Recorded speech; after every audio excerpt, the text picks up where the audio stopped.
Everybody ready to get started. Join us.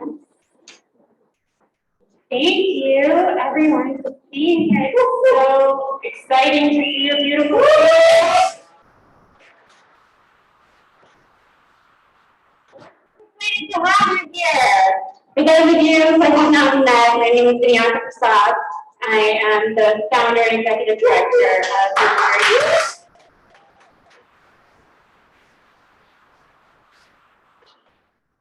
This is the fifth year, just the fifth year of word programming. And look at where we are. We get to do this. I'm still just stunned by the stunning things that our team and our community built together. So thank you so much for being part of this. And I'm so grateful to be part of something that's unfolding in such a different way than the other spaces that I have been spending my time seeking social justice, because this place, the word, is truly a place where every person of it feels and being helped. I know I feel that personally, and I'm so humbled by the volume of people who share that back with me. So I hope that that's something that you all take away with you into this. At the end of this night, at the end of this weekend, you'll stay connected with that feeling. And I really love the history of this program in particular because it shows how things work around here. It started with something very simple. It was our community saying to us, it should exist. And we just heard it right here, it should exist. And so we started down this path, and it had zero idea how to run a career conference. And I'm so grateful that we had zero idea, really, because it meant that we weren't undoing any bad habits. We weren't trying to reshape a structure that wasn't really right in the first place. We just sort of audaciously said, I think this is how it should work. And at the end of it, the chaos of 2020, it was this mostly volunteer, and when I say mostly, I mean 99.9% volunteer run event through just that space of screens, that bit of connection that we can get in those screens. It was a space for people to be their fullest selves and dream their biggest dreams. And we found that in these dreams, we were waking up. It was bringing us to life.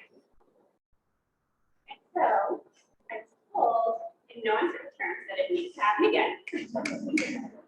And so we are here in 2022 in this beautiful, beautiful space in Denver, Colorado, and still connecting with our wonderful community across the nation. So welcome to everyone here and out there. I hope that for those of you who are here from out of town, you'll get to taste a little bit of this city.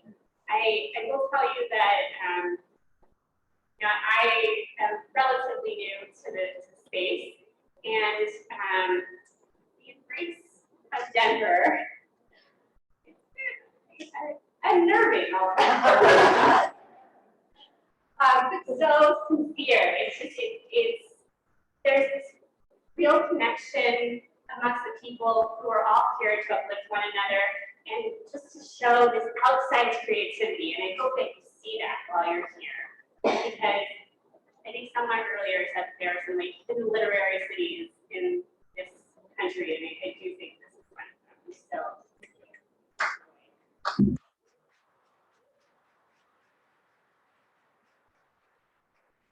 I want to say a really quick thank you for those people who are dreaming really big with us, our sponsors who really are making this all possible. So part of this reality is that these amazing people who are behind the scenes, including the National Endowment for the Arts, Denver Arts and Venues. So I want to say a really big thank you to this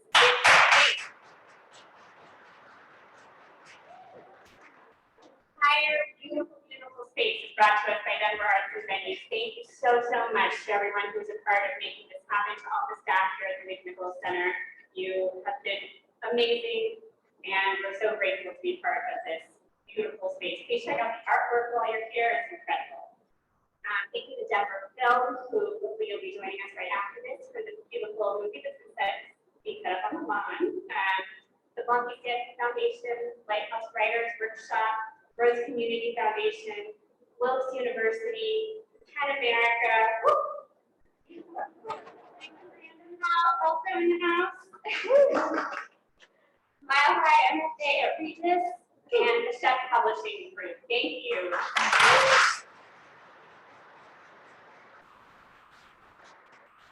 Thank you to every individual in this room who is a part of this, who's donated, who's bought a ticket, who's told a friend about this. We're really part of how this work is happening. So thank you so much. It really has been a wild time the past years for our different communities. You know, it's just always wild times, really. But something like this is really internationally. Thanks everyone for being part of that. And especially the beautiful, beautiful work staff who is tireless.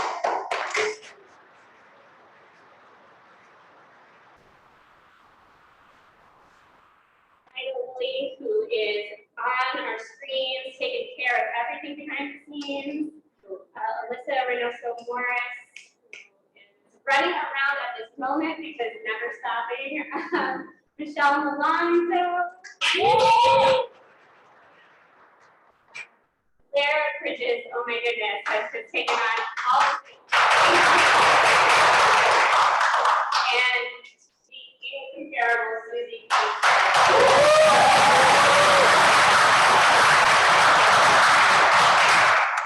Dreams too big with me, who walks through all the hardest questions with me, whose aggressive optimism should breed nonsense, but instead just makes magic. Who's built 3 different events that are being run side by side this weekend. There's this live conference here, there's a whole other virtual conference happening, and there's a whole festival taking place on the second and first floor. So incredible. Just gathered a luminous group, and I just could not ask for someone better to be doing this work with. Thank you.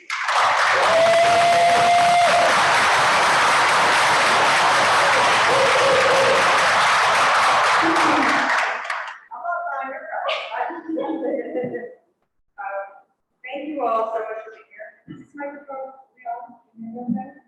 Oh, lovely. I'm so happy to see you all, and I'm so happy that we're doing this. Make this work worth it, and I'm just so excited. I'm not going to talk too much tonight, but I do want to thank some people because, first of all, I want to thank McNichols, our executive director.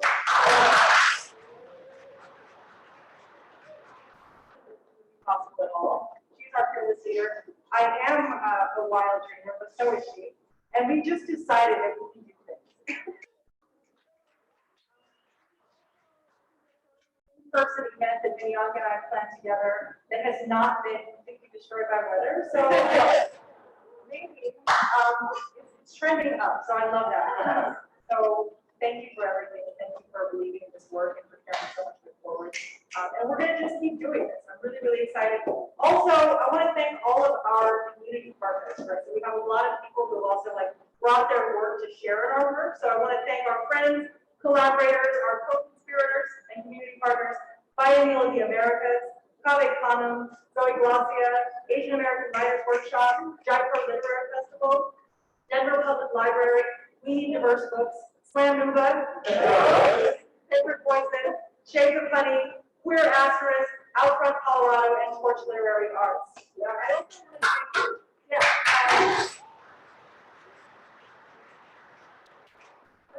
I want to thank our planning committee, right? So as much as Video and our big dreamers, right, there are a lot of people that own this and shape this, right? Margins was born out of community ask, right? When we said, when we gathered with our community, we said, what would serve you? They said, I think a literary conference would serve us. And we said, okay, let's figure out how to make a literary conference. So we did. And that community has stayed involved, right? So every panel, every session, every workshop has been vetted by this committee. And they've been, all of the awards that you're going to see tomorrow night have been vetted by this committee, chosen by this committee, right? So this actually isn't just video on the staff at the word making these choices. This is actually the community that we're serving making the choices of programming completely. So, and then we make that possible, right? We ask, who would you like to see? Well, let me try to find them, see if we can afford to make it happen, right? So all of those things, right? And again, our amazing sponsors who made all of that possible. So thank you again for that. And I especially want to thank our volunteers, without whom no things are possible.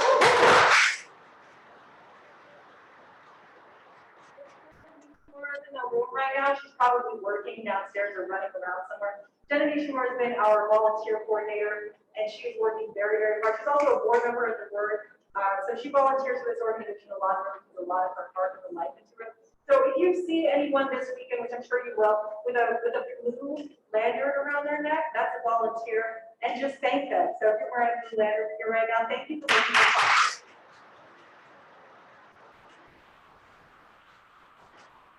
And now, without further ado, I want to introduce you to a couple of people who are going to read you a poem, because we have to properly welcome you to Denver and to Margin. And so, we're going to hear a poem. I'm going to read bios for both of you. I know that it's nice. That's how Morgan Torah is an ultra-dimensional traveler, cultivator of culture, and collective faith keeper. They have a decade of experience in culturally relevant facilitation, rooted in practices of indigenous storytelling.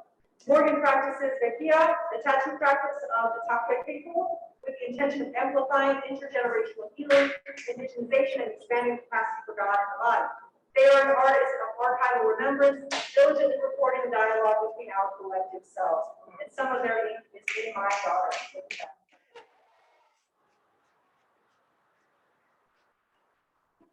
Is a wordsmith hailing from Jacksonville, Florida, and developing his roots in the Rocky Mountains. He graduated from a Southern Arts High School as a theater major and developed an knack for words when he was involved with the spoken word community established at Florida A&M University. At HBCU that cultivated his understanding, appreciation, and preservation of Black culture and resilience. Currently, he travels the country performing poetry, curating shows, writing curriculum and grants as CEO of the Ultra Terrestrial Tour, and also is part of running Flamuba.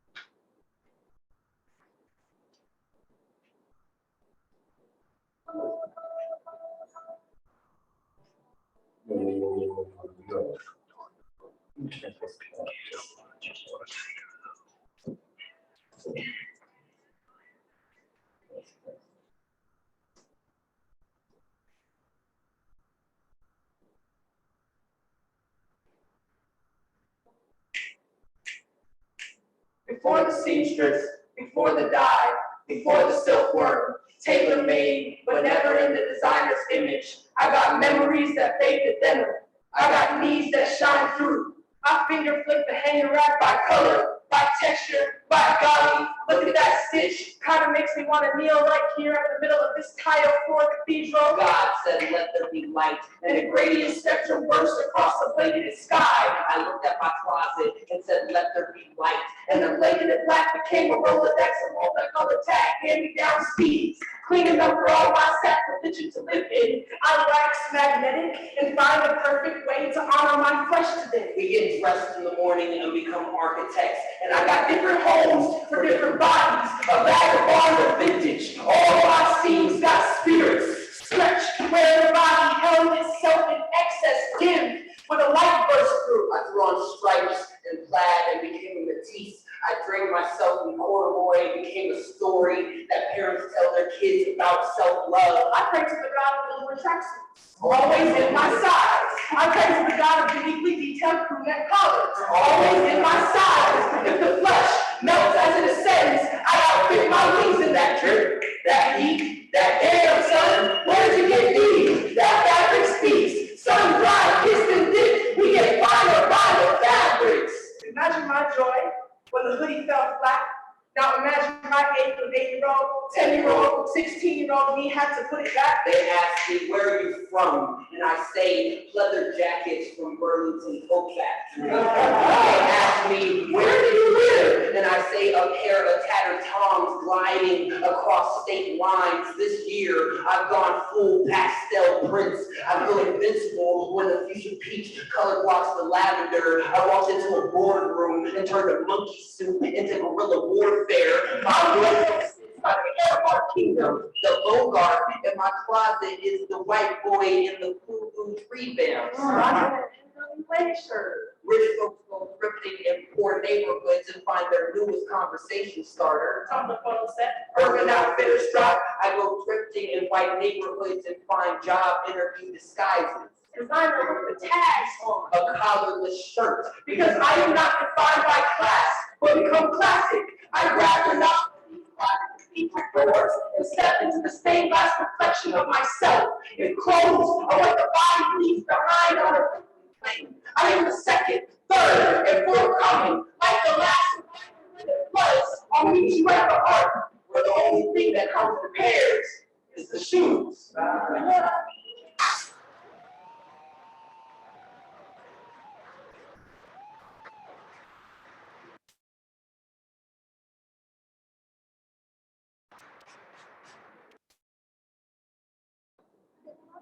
That was so beautiful. One more round of applause.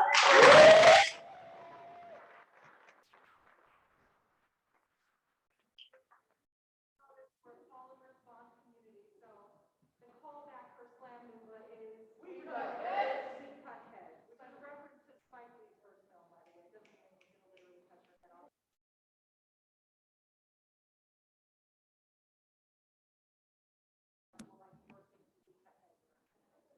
What happens over there? So I also get to introduce the next speaker, who I'm very, very excited about.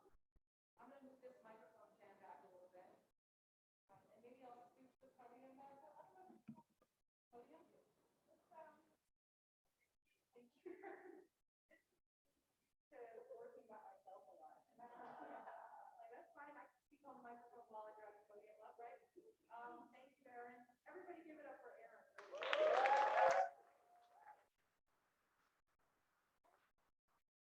Holding it down in the photos and the video right now.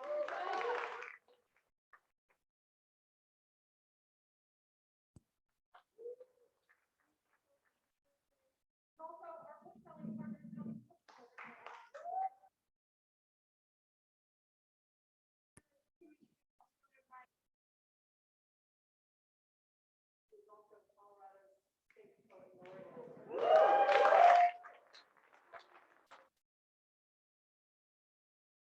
award-winning writer, performer, and cultural worker, using a non-traditional multi-hyphenated professional identity to imagine new realities, empower communities, advance arts and culture, and serve as agents of provocation, transformation, equity, and social. Appeared in the New York Times, Huffington Post, The Guardian, American Theater Magazine, NPR, and Poets.org. And first person color to be appointed to the Civic.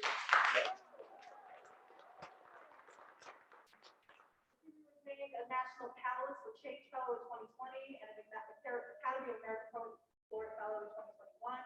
The Civic holds a bachelor's degree in psychology from the Metropolitan University of Denver and a master's degree in art, literature, and culture from the University of Denver. I can tell you a lot more about my dear friend Bobby Fever, but I'm reading his short bio tonight. But that's the homie. Give it up to Bobby.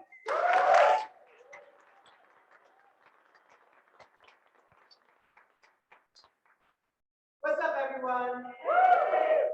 This is this, I guess. How's it? Yeah. Super grateful to be here with you all this evening. You know, I've been around since the inception of all of this incredible programming that you are seeing tonight. We've been doing this for the last few years. And like Cindy said, you know, sometimes we just do things. We have to do things. And I want to start with a quote that I often read when I'm in spaces like this, spaces that are created for us, that fill the gap in a society that continues to render us invisible in a lot of ways. And we create these spaces on purpose, with purpose.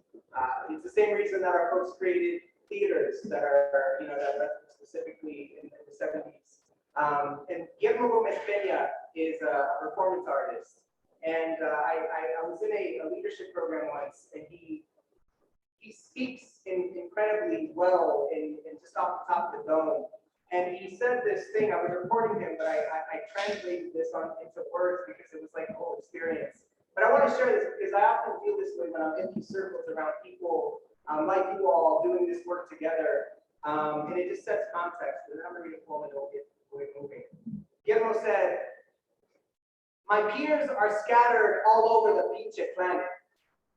Howling outsiders jumping all over the planet, from Alaska to the Patagonia. Some of you are my peers, others still completely strangers in my beautiful community of strangers. And I long for my peers every night, and I hope that you long for me as well. And every now and then, when we are together, we lick each other's wounds and dance until the morning after like rabid kangaroos, and then we fall asleep in a circle of accidental bodies. And we dream of a better present, of a better future. And in this imaginary place we dream about, our artists, our writers are actually needed and taken care of."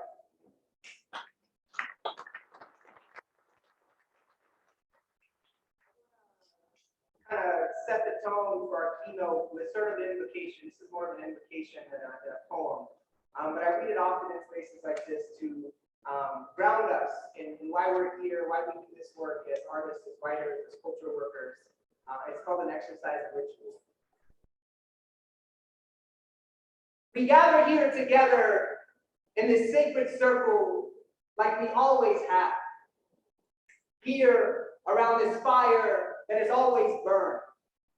The same fire that lives in our bellies and makes an inferno of our hearts. This spirit we summon, this beauty we conjure, this inventiveness we invoke. What is a vessel but a carrier of the covenant, a transmitter of quintessence, a conduit of culture? Come and meet us at the place where ritual is given a body, where ceremony is given a face, where our existence transfigures into a song we warble in unison. For he who sharpens his imagination is a visionary. She who gives shape to intuition is a prophet. They who hold mortality beseech the immortal. Look at what we are building together. We, the masons of reimagining, the architects of metamorphosis, the repositories of our collective consciousness. Blessed be the makers, the ones who set themselves ablaze willingly to warm the masses, the ones who traverse the unknown, giving life to the unseen. Join us as we turn ourselves inside out. Watch as we illuminate what kindles inside our bones, these places where we find and lose ourselves at the same time. These messages we devise with purpose, these aesthetics we mold from the supple play of our minds. Join us at these holy places of abandon, these playgrounds of ingeniousness, these geneses of more inspired tomorrows. For who does not admire a flower unfolding? Who does not feel the warmth of the sun shining boldly upon their face? Whose feet do not move with the coaxing of the drum sound? Come and meet us at a new juncture where expression devoid of consciousness is merely decoration, where art is an insistent incubator for justice, where equity and access are an altar we decorate with the flowers of promise and purpose. For what is it to highlight the margins, but in attempts to balance the scales? What is a raised fist but a war cry in the language of the purposely silenced? What is dissent but an innate aversion to the confines of the status quo? Art and culture is a communal land that does not know borders, a common language we are all born speaking fluently, a right that has been paraded around as a privilege for far too long. Come and help us rip the esoteric from the sky. Let our hands reach from the stars, grasp them, and share their tangible glow with anyone drawn to their light. And here, we will all shine and wander together. Here, we will eradicate all of the man-made barriers we impose upon one another. This beautiful burden we carry, this responsibility tethered to our pens, paints, pirouettes, percussion, and performance, this work, this digging, these hands unearthing the truth, this joy, this beauty, this struggle, these songs, these testaments, these heirlooms, these markers of humanity that remind us that we are here, that we are alive, that we always have been, and we always will be.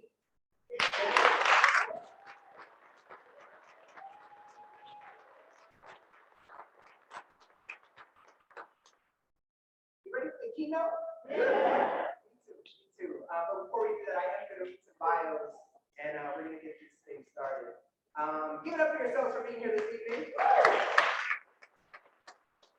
All right. K-Ming Chang is a Kuliman Fellow, a Lambda Literary Arts finalist, and a National Book Foundation 5 under 35 honoree. She's the author of the novel Bestiary, which was longlisted for the Center for Fiction First Novel Prize and the Penn Faulkner Award. Her short story collection, Gods of Want, was published in July of 2022. Nicole is a senior editor at One World, an imprint of Random House, where she works with Fatima Asghar, Morgan Parker, Kali Fajardo-Einstein, Donovan X. Ramsey, Brittany Paxton, Nate Marshall, Danielle Geller, and Gabriella Burnham, among others. Nate Marshall is an award-winning writer, rapper, educator, and editor. He's the author and editor of numerous works, including Wild Hundreds, The Breakbeat Poets, New American Poetry in the Age of Hip Hop, and of course, Spinner. Nate is a member of the Dark Horse Noise Collective and co-directs Crescendo Literary. Welcome our keynotes to the stage.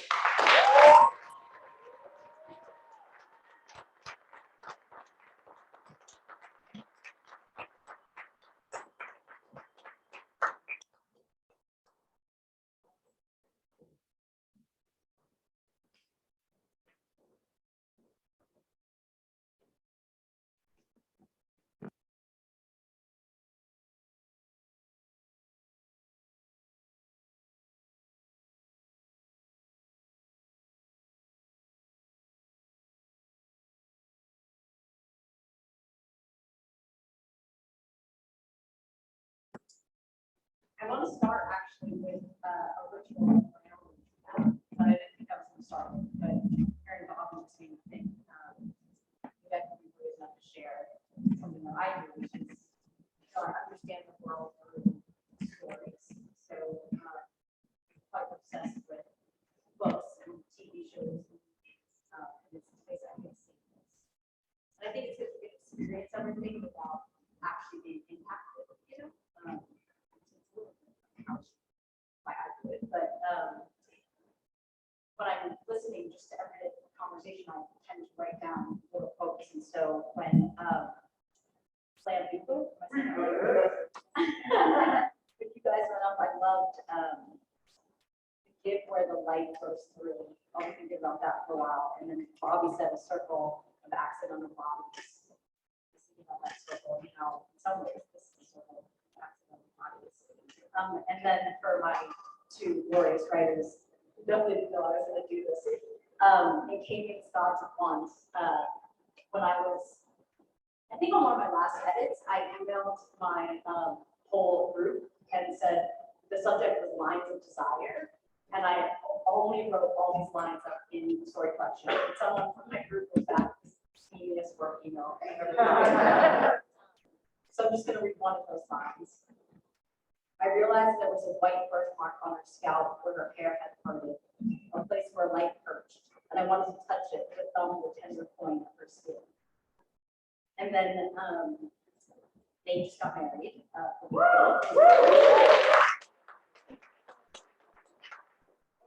At their wedding, they had poets of honor, and that made me think back to Keynote when we were editing Keynote, and there is one poem that I have on my wall, and this is the end of that poem. We deserve our own jagged rhythm and our own uneven walk towards sun. We make happening happen. We happen to love. This is our greatest action. And that's really this morning. I'm going to say this at my wedding. Thank you for indulging me. And when I was trying to prepare for this, I was thinking, you know, being in a BIPOC space, I think all three of us get asked a lot, you know, how do you do it? How do you break into the space? What does it mean? What are the traumas? And all of those are valid questions, but they can often be a little unimaginative, I think, in the way that we put to work. So when I was thinking about the word, this is actually a little funny, but then I was thinking, oh, words, that's what we love. And so I'm going to say a word, and then I'm going to ask them to reflect on these words. new word and civility. We'll see. I'll start with the ones that I was guys. So the first word, and you could reflect either in the way that you write or since you publish or the way that you approach community. First word is vulnerability. And me and K-Ming are both looking at me. So Yeah. go first. Okay, that feels like a plot. I feel going up on, but such is life. You know, so I think in terms of like vulnerability and how vulnerability happens, at least in my own writing, is a little particular, and in part, I guess, it's probably shaping how I came to write, right? So, you know, so I came up as a young person in the poetry slam, and then also like making music, rapping, hip hop, whatever. And so that has always just shaped how I thought about it, because there's something so visceral. Like, I mean, we just saw like there's something so visceral about someone like coming up and performing their work, right? And that being not just like a way through which, not just as kind of a pretext for like, yeah, you know, there's a book, by the book, whatever, here's a little bit from the book, but that being the experience, right? That being a sort of like worthy or central experience in and of itself. And that kind of embodied form, I don't want to say that it's more vulnerable than like writing something that's sort of primarily meant to be experienced on the page, but it's a different kind of vulnerability because you sort of have to say the thing and then you're still in the fucking room when people go, snap, you know, whatever. And so it's interesting, right? Because in an odd way, I feel like writing, like the actual act of writing things down in some ways is like feels very low stakes to me. And sometimes I feel like a bad writer for that purpose, but I think it's just because it's just that. It's like, oh yeah, but like many of the people who experience this thing like never actually, I don't have to contend with them in my physical space. And I feel like especially with Thinner, that has been so central to the experience because that was a book that came out in 2020. And so like even the way in which I would typically have like toured a book and been around to a bunch of different places and like, had to sit with people as a sort of experience the poems. Like I just have done far less of that. And so it's weird because like in some ways the book feels vulnerable, but not to me. Like, yeah, I don't know. Yeah, there's like there's a literal distance. Yeah, can you hear me by the way? Sorry, I was talking quietly. Thank you. I don't know, when I think about vulnerability, it's so funny because I've gotten a lot of feedback that are like, your characters have no feelings. They feel nothing. And what I always found was really interesting is I was really interested in characters that witness and that observe, that pay attention. You know, these kind of like face narrators that they were never the main character of the story, but they were the narrator. And I was really interested in what does it mean to be vulnerable in that position of witness. Some people described it as like a short story where it feels like the character is in the eye of a storm and everything's kind of whirling around them. So I think a lot about like observation and paying close attention and not necessarily always being able to intervene. I'm really interested in characters who, may not be able to have direct forms of intervention, but witness is something that's really powerful and important and vulnerable. And then when I also think about vulnerability, I think a lot about like safety and protection. And I grew up in a family where storytelling was very theatrical. It was like after dinner, 3 to 4 hours of us eating these melon seeds and just gossiping. You know, it was always the women like in the kitchen, in these domestic spaces, telling stories. And there was always an element of performance, theatricality, you know, like not quite showing your true face in a certain way. And that was like an endless act of innovation. It was always like people complaining about their husbands, complaining about their sons, talking about the neighbors. And then after that, you know, it was hours and hours of storytelling. I was a huge journal writer as a child, so I would go into like the room. And I was like, I hope everyone just thinks that I'm just like in this vacuum for a long time. And I would take meticulous notes and a journal about everything I heard. I like even wrote a fake tabloid article about my third grade class where I was like, and she likes her and he doesn't like her. And it was all lies. But for me, writing again is something kind of illicit and secret and safe and protected. Because it was in the space of journaling, it was in the space of like making lies for myself and myths for myself.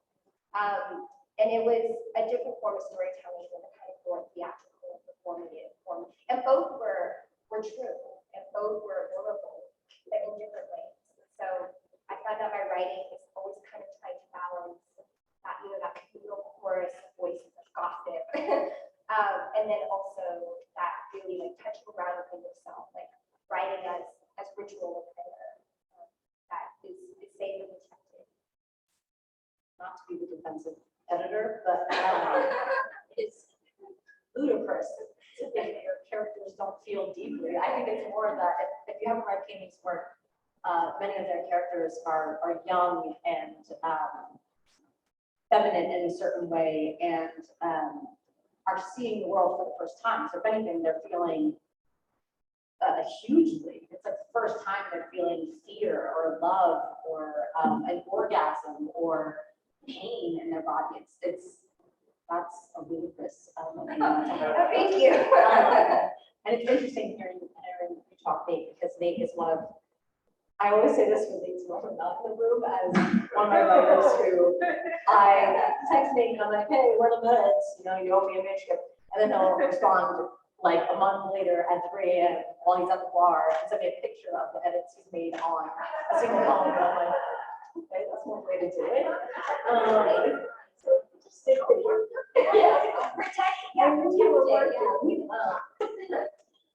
I think safety is an interesting word. They both know that safety is probably the most important thing to me when it comes to editing and writing. And we had an editor who left One World to become a monk, and while they were still an editor with us, they would say that there's like a triangle of editing. So my role as an editor is to care for the author, care for the reader, and to care for myself. And if you guys are familiar with P.S.C. Lehman, when he wrote his memoir Heavy, he said that after he wrote it, it broke him. Like it completely broke his heart. And I think there is actually this really, really destructive, and I think white rhetoric of like, you're supposed to go to the bar and get drunk and like write the great American novel and like not protect yourself and harm everyone around you and then be celebrated for that. And I just don't think that's true. Or should be the way that we write. And I guess 99% of my writers are people of color, and I'd say about 80% are queer. And so I also don't think there's that option, right? There's not that option to do that kind of work. So anyways, the next word is sanctuary, which in some ways is K-Ming, we have some of this time because we bullied Nate. Sanctuary. I really want to like almost continue my anecdote before, where I slept in a bunk bed growing up, and underneath my bed there were like kind of these rafters between the mattress and the bed, and that's where I would like shove the sheets of paper that I've written on. Those are my secret stories. And my brother couldn't do the same because I would just look right at the bottom of his bed, so he could hide anything from me, but I could hide things from him. So I don't know, that was my first impulse, was again that wanting to protect the writing until it's really ready in a certain way. Because I think there's so much pressure to let everyone into the writing, like as soon as possible, to publish. And I love the editorial process, and that so many beautiful things can happen when like that sanctuary expands and more people become part of that sanctuary. But at the same time, I think I'm starting to realize more and more as I kind of go along my writing path, how important it is for me to protect writing for, and again, that's really like connecting and touching ground within myself before I then think about like expanding that sanctuary. And then the other thing I thought about is my writing group, which I formed with my friends, because I'm a big fan of writing for your friends. I feel like that's like the most growth I've ever had as a writer, is writing for people who already know me, which is like the opposite of what people tell you to do in like writing workshops, right? Like, oh, write for the universal audience. to write for someone that you would never expect to come to your work. But I love the opposite. Like, write someone who knows every detail about, write for someone who knows every detail about your life. And you can see the elements of your life in the writing. And you care about all of it. And forming this writing group that was like outside of the institution, outside of academia, outside of anything, we're just a group of people who care really deeply for each other, has been like the most transformative form of sanctuary that my writing has ever experienced. And I love being like, oh my God, we were just talking about jade bracelets like two months ago, and now here's your short story describing you as like a jade bracelet. It's just, it's almost like we find each other in our own lives, and embedded in each other's consciousness. And we're starting to share vocabulary in certain ways as well. And I was like, yeah, write for the people who love your work and who care about what you're doing, instead of that pressure of it's only successful if it's someone who doesn't care about your work, who finds it.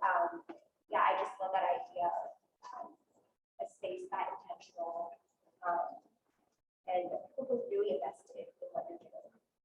I just have to say, two things. One, Gods of Want, K-Ming Chang's book is dedicated to the writing group. Yes, all their names. And weirdly, in K-Ming's writing group, one of the members is another one of my writers.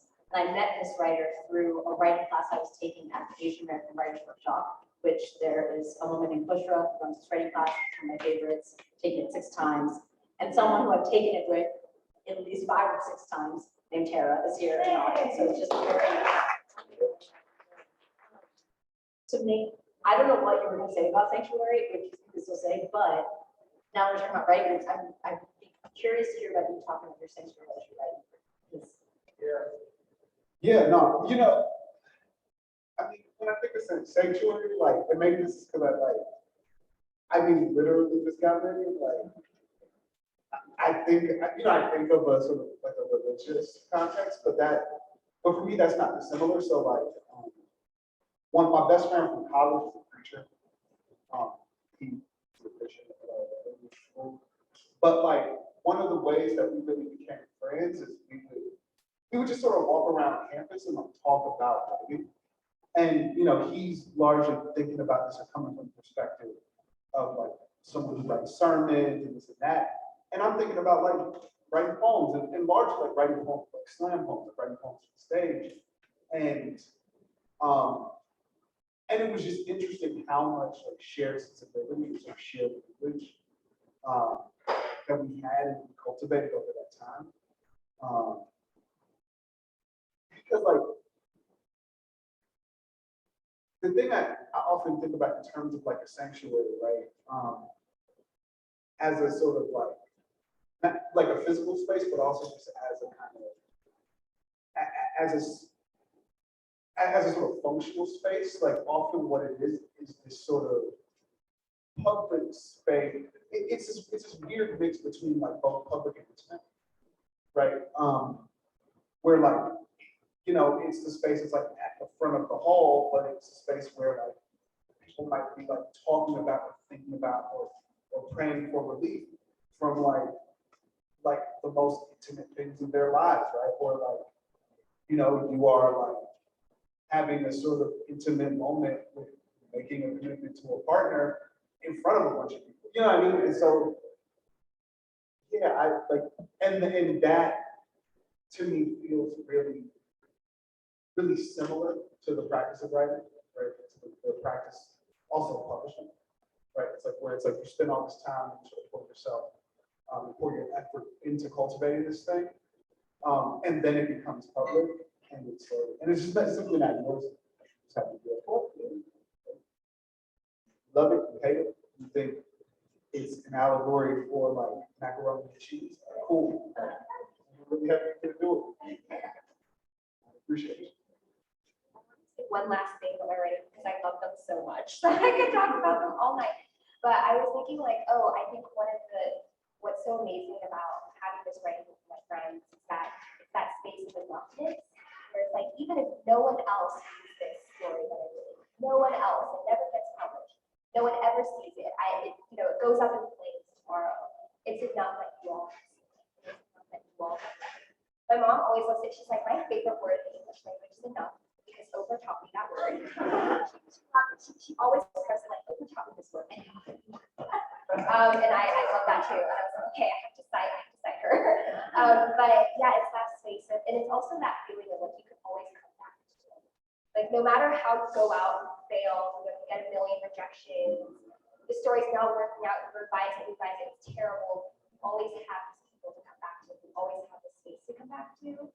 And like my grandfather used to raise racing pigeons and honey pigeons, and the way he would like teach them, the way that you would for a metaphor, but the way that you teach them is you drive out to the farthest point you can possibly go, and then you release them. Like you can drive out to LA, release them in LA, and then fly back to the Bay Area, or you can drive them all the way to like the Southern Island and fly all the way home, and you just keep doing that over and over and over again until they only know how to go home. And I feel like it's that.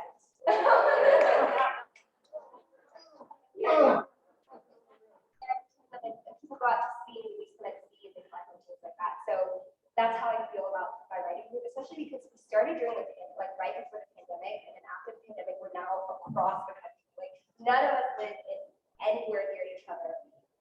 But it's that feeling of home that even if it has to happen virtually, always come back.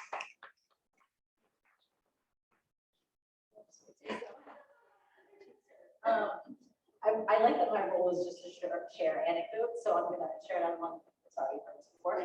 But so Nate and Allison, his wife, who is also a poet back there, got married last week, and when the ceremony was done, the photographer was like, "Okay, family, stay for pictures," and literally nobody got it. It was like, "Our friends, get up," you know. But I think that you live your life creating family, you create sanctuary. Okay, I'm gonna do another word, which I thought was actually an interesting one to email you guys. I was curious what you were thinking. So the word is structure, which K-Ming and me just had a conversation around burnout. So I think I know what you're gonna say. So I'm gonna go first. You know, maybe this is like, because I'm a poet, I really like structure. I like certain kinds of structure, and part of it's not because like,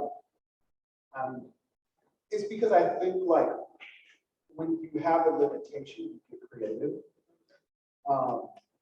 And so like that's why I like sonnets, because it's like you kind of know you only got so much space, you only got so much time. Like, what are you gonna? It's why I like romantic comedies. It's like you know what's gonna happen, and so you just have to see. Like I find when I'm watching a rom-com, the thing that I'm judging is like, is this a story well told? Is this story sort of well written? Because I kind of know what a lot of the beats are. And so I'm like, can you still impress me? Or can you still surprise me? Even within the structure that I largely, but not only do I know, but I'm coming to you because I know this. Right? I really love structure. I've been only reading rom-coms, and I didn't realize why I love them so much. This is why. They know it's somehow. Or science. Yeah, I feel like I really became a reader because of romance novels, like mass market paperback, Harlequin romances from the library. Like I would read my mom's, I would go to the library shelf, and I was like too young to be there, so I would pretend that I was looking at something else. Really, I was there to flip to the exact point in the book where I think they're gonna kiss. And it's because it is a structure, you know, like even just looking at the side of the book, you know where like 2/3 of the way is. Like open the page and everything. And I was always right. It was so satisfying. Also, I just have to stand there in front of the shelf and like flip through every page, and obviously a 10-year-old reading this like body stripper. So I was like, I could go in, I could leave immediately after I read the 3 pages that I need to read, and I'm not. So yeah, I'm deeply satisfied. It is kind of like the it's like you can't even know, like getting those beats in a structure.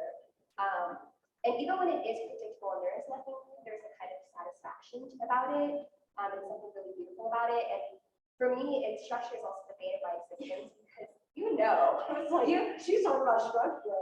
I like your you know most of all that structure is the thing that I struggle with the most, and it always comes last for me in my editing. It's always about finding the structure because I write without paragraph breaks, which is terrible. I just write in long interrupted pages. Nicole has seen me. I got away with a couple of stories that are like that in the book. I'm like, ha ha ha ha ha. An unstructured story. So me naturally, I tend to want to write expansively and outside of structure, like kind of, I love using water metaphors and I'm obsessed with writing about water and I kind of think about like the uncontainable nature of water, flooding, language that's just really excessive, like surplus language, which feels really weird to me as well. So I think it's always like a battle within myself to figure out the structure of the story. And I find that oftentimes like returning to the language and like those really micro units of the story help me see like the bigger parts of the story. So I always try to return to language, even if it feels really like antithetical to what she says. So clearly, the problem is there's no plot.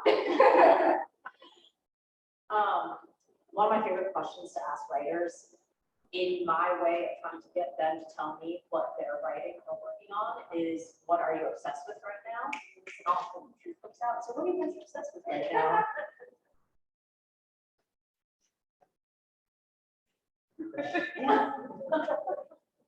See, I know what K-Ming's obsessed with right now. I'm like, I just got married. I don't. This is like housing. I don't know.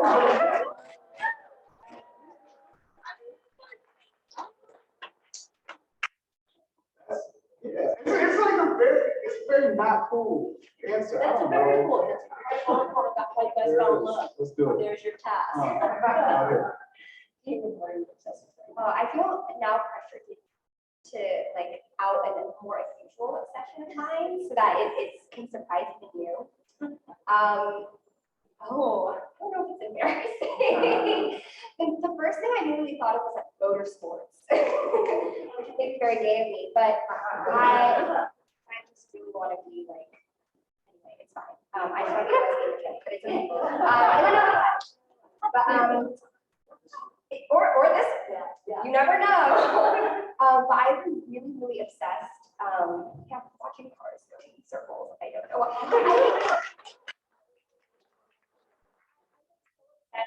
Someone should hire me to write for me for like a motorsports publication. And I think you know what it is though, because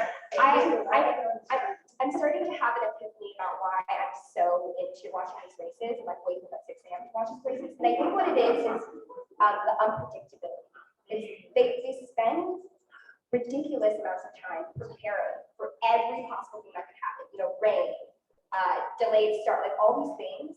And there's always something spontaneous that happens, and it's never quite predictable. And I think because I'm such a planner, I'm someone who really needs to like follow a script all the time. It's very uncomfortable with spontaneity, which as a writer is probably not a good thing. We should probably embrace the spontaneity and unpredictability. I'm really comforted by the idea that you can do everything, and it's still the work. You still have to go and meet that day or that page or that content as it is.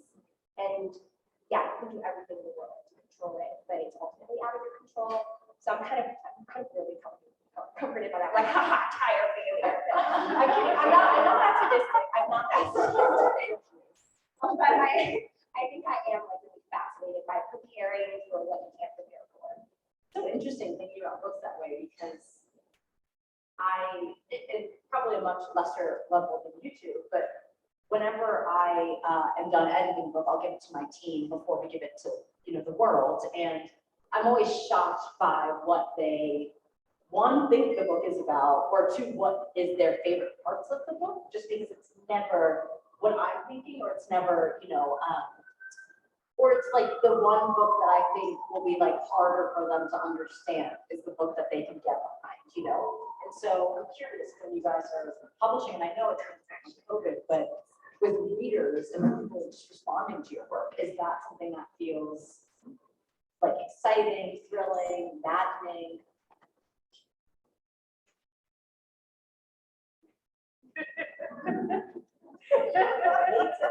Yeah, I mean, I love it. Like, and again, right, part of it, I think, is because like, I feel, I have friends who are like very sensitive about their work, which I like totally respect. I think it's like a very cool way to be. It's not necessarily the way that I am. And so if someone like really likes a thing that I've made, that's like fascinating. It's like neat, right? Like I appreciate it, but I don't, but it's not like very seldom, very, very seldom is it a thing that I actually feel in a kind of emotional way, which is nice because then if someone is like, yo, this is whack, I hate this. I'm like, okay, that's cool. That's interesting. But like, it really is like, I really enjoy doing that. Because I just find it fascinating. So, and people like read a thing and had a thought, that's crazy. Imagine. Yeah, I'm someone who, I don't read my work after it's published. I really try to detach. Another point of advice from my mom, she's like, you know, embody the Buddhist scientific detachment. Let it go. So I really try to do that as much as possible, just so I can make space within myself to begin something new and to be excited again. But I'm always so flabbergasted, so shocked to hear that people have actually read the work. No, I'm serious. I'm still like, did you? I'm sorry. It's so shocking to me that people give their time and themselves to a book, because I know when I read, it is like this continual process. I do bring so much of myself to the reading experience and to the work. So to know that someone else is doing that with my own work, it feels like such a miraculous thing to happen and really mind-blowing. And I get so bogged down with things about like, oh, I got reviews, people hate it, people think it's too weird. That's always my first concern.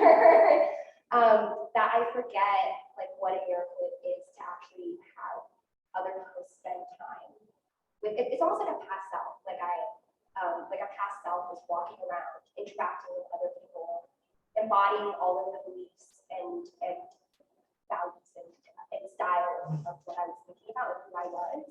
Because I was just like conversing with the ghost of you out there. And it's, there's something really uncanny and really beautiful about that. I think it's easy for me to lose track of it. So I'm glad that you're asking about it, because it's otherwise so easy to think, star review, and like, is it thumbs up, thumbs down, like treating it like it's like a product on the website, rather than really thinking about it as an experience.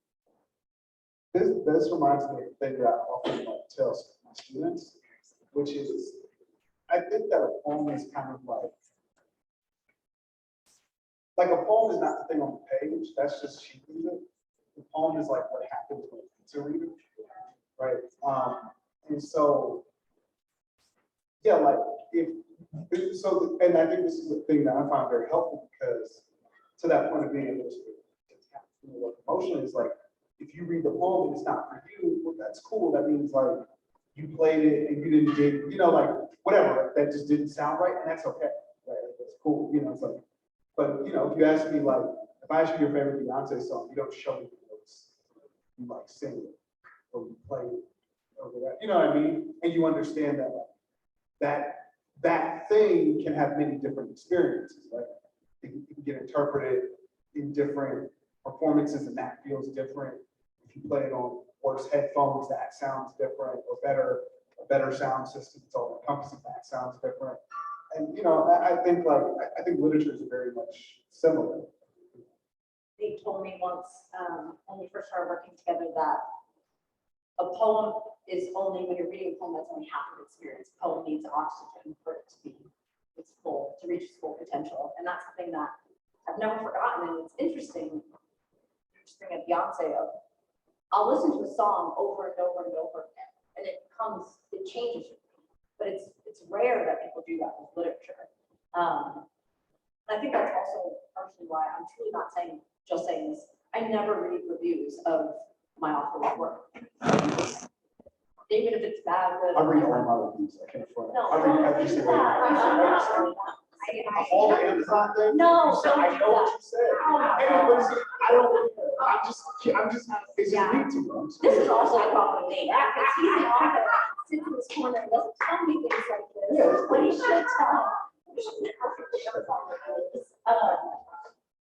That is to know Yeah, all the about you. benefits are all. Is how much time do we have left? Just I want to make sure I can ask. It's 8:14. Okay, we're supposed to end at 8? I don't know. We can Okay, put it good, down okay. and go on. Okay, great. Let's open it up to audience Q&A then. Does anyone have a question? If not, that's okay. I can say more words.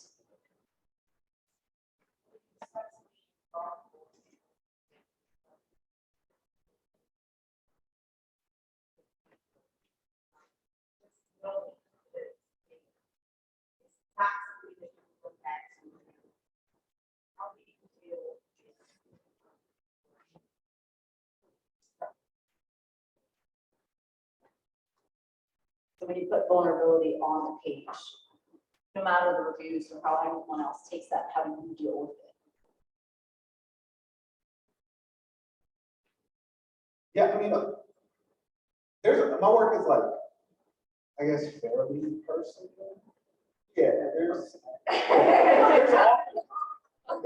there's an eye on the poems, and I, as any like good English professor, I tell my students like, the eye and the narrator and the poet are not necessarily the same person. There's a speaker. I'm like, yeah, that motherfucker is me. It might not be right now at this moment, but like it's certainly a version. It's like I don't know. But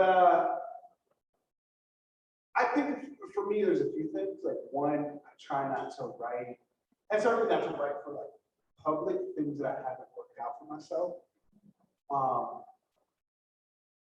Yeah, I also try to like think and be sort of sensitive to like the relationships that play out in the work, and then and how do I like honor those relationships on the page, but in doing that, not let that thing or that product supersede like the actual relationship in the world. So that could look like, oh, I'm writing about this poem that implicates my sister or whatever. Like I'm going to share, it's like have a conversation about this thing. That kind of piece, right? Yeah.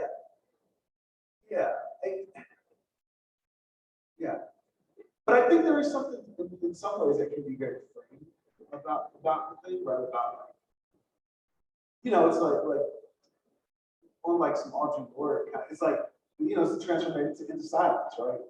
And I think that there can be bringing oxygen or bringing voice to a thing about yourself or about your experience or whatever that has been quiet, for whatever reason. I think can be really free. It can be a kind of joy. That's that. For something you also said, K-Ming, about not rereading the work once it's done. I think that's actually a really healthy and like normal approach in the sense of that whenever I'm editing work, I can only take a writer as far as they can go in that moment. And often the self that they were writing about, which is the self they're writing through fantasy or poetry or nonfiction, runs a gambit, is not normally who they are. It's so funny, every single writer, without fail, including my nonfiction writers, will get asked a question in an interview. They'll be like, I wrote that.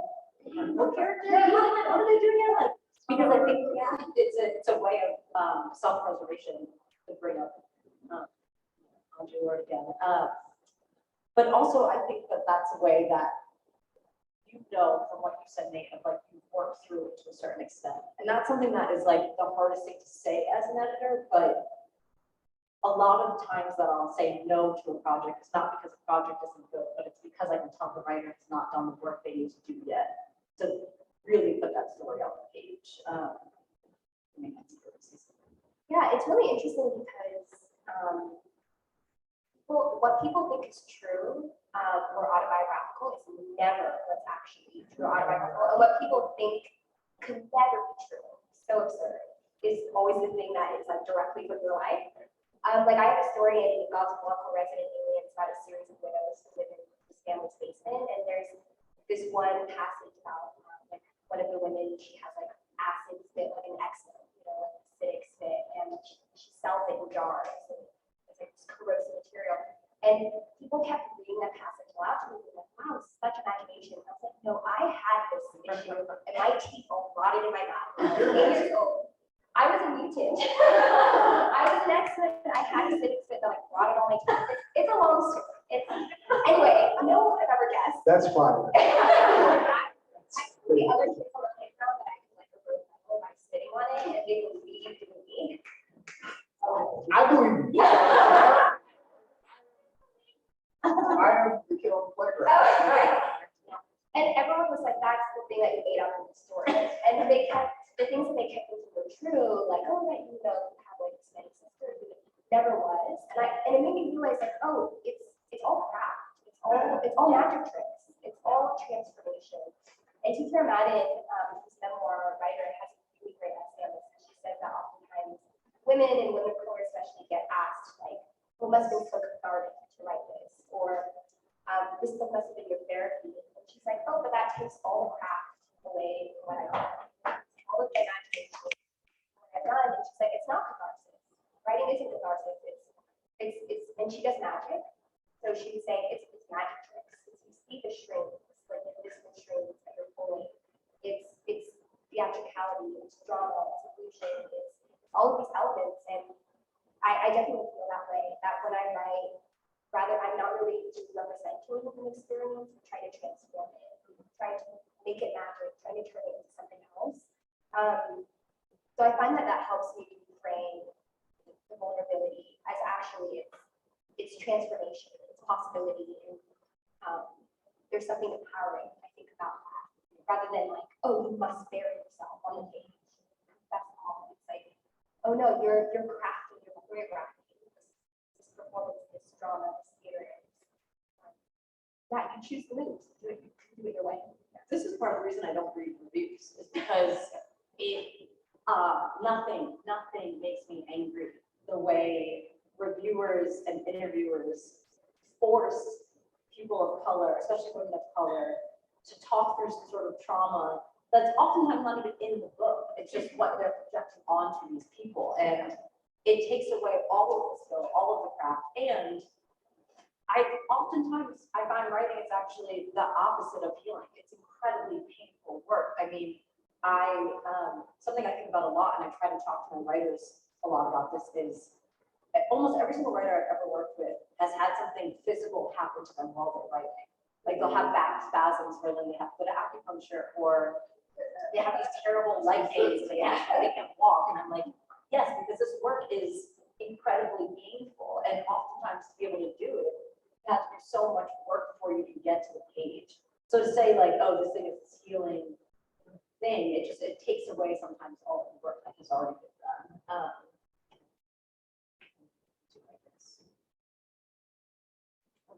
I'm sorry, it was messed up. Like,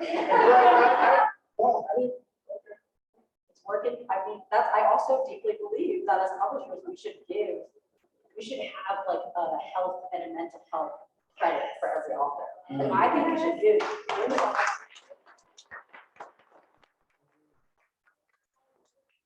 It's insane how many authors I've had that haven't been able to finish manuscripts on time or whatever because of the physical pain they're in. And there's no like reasoning around it. I mean, even as an editor, there's certain projects I work on that hit me in ways, and I can tell it's because of work. Other questions? Yeah. So thank you guys for such an amazing and thoughtful panel. My God. It's funny because Nicole, I think, were also not only a very thoughtful publisher, but as well an incredible writer as well. But That's between you. and now the rest of the world. No, so it's a formidable panel, so it's hard to come up with a question that I think feels substantive enough to like meet what has come before, but I'm going to try. And this is pick your own adventure story, I suppose. So I was curious as to what you guys might respond along the lines of the question about like, what words or what does this word inspire. But I was curious what you might say to the word inspiration, or inspired largely by the thread on romance novels. If you could write a genre that you haven't done before, what either your thoughts on word inspiration, or if you could write in a different genre, what would it be?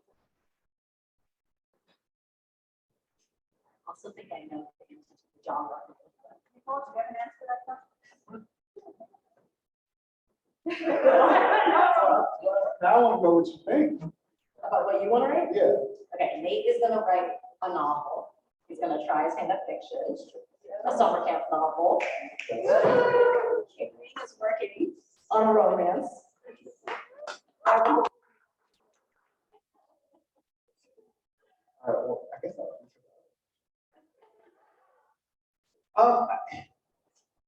that. The thing that I tell my students is, my dad is a truck driver.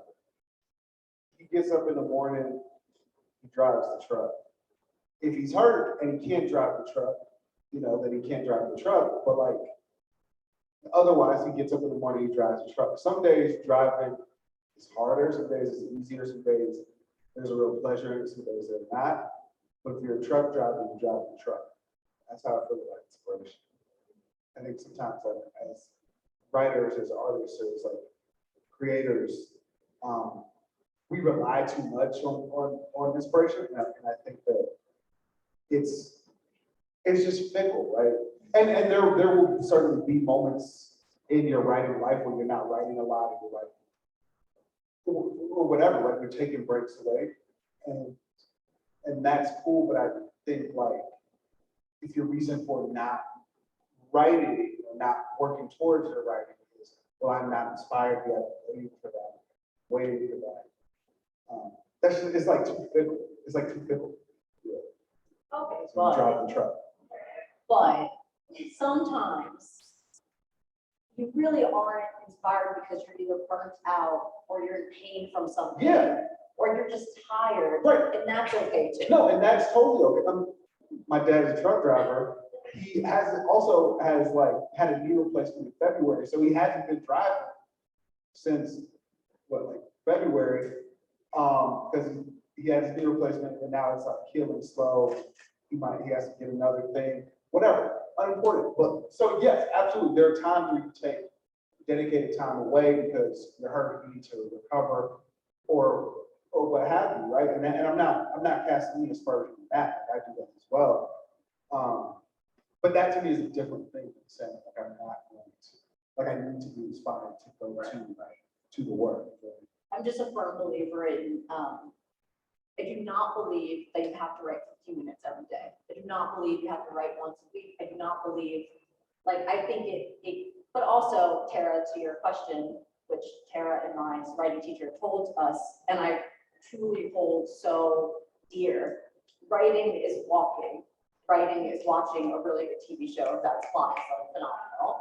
Writing is dreaming. Writing is sleeping. I just, it's so fascinating to me, like what a good night's sleep can do for my creativity, you know?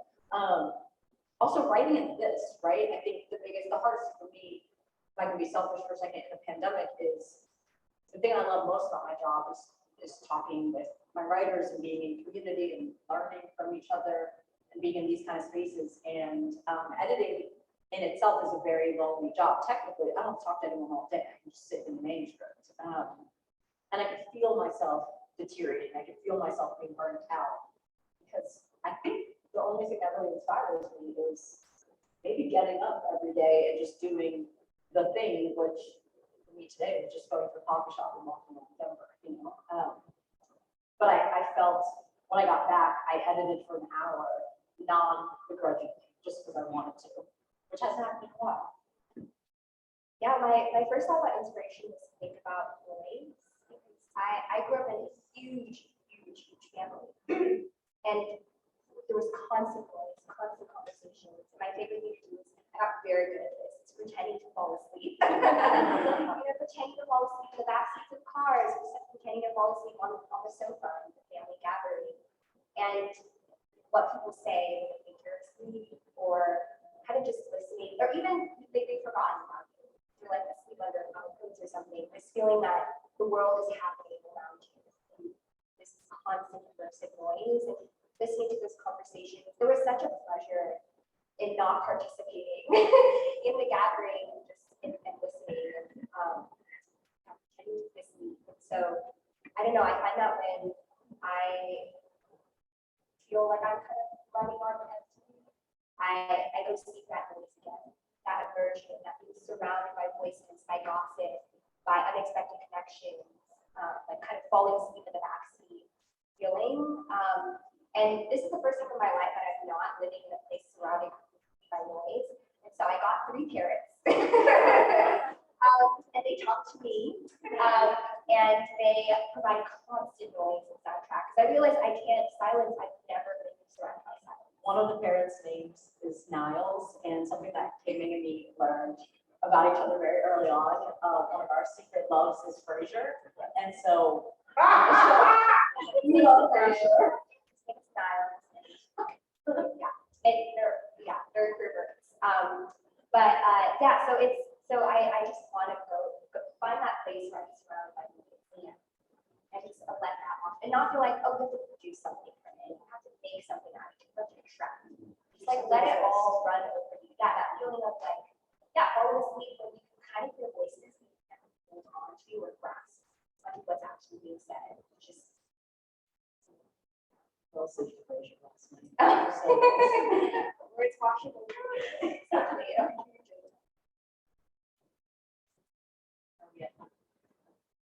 Thank you guys for having me. Thank you.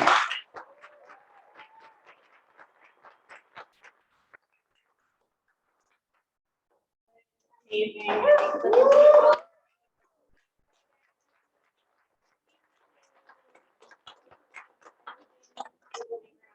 you for giving that to us and being here with us.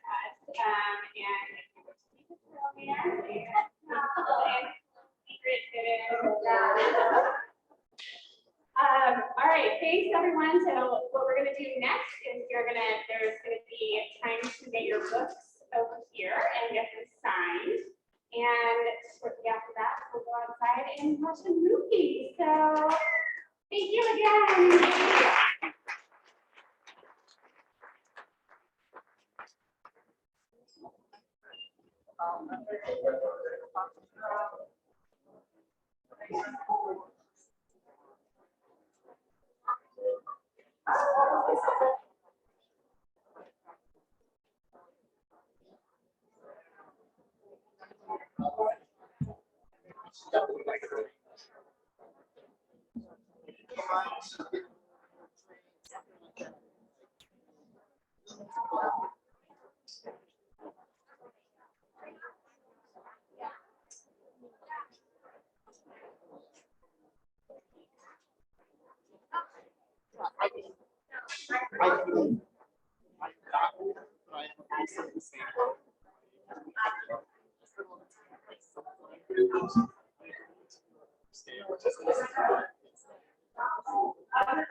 So it's quite a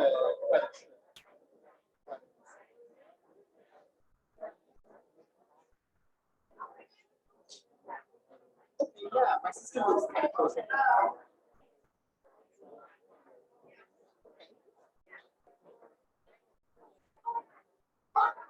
I usually tend to like do like sexual areas.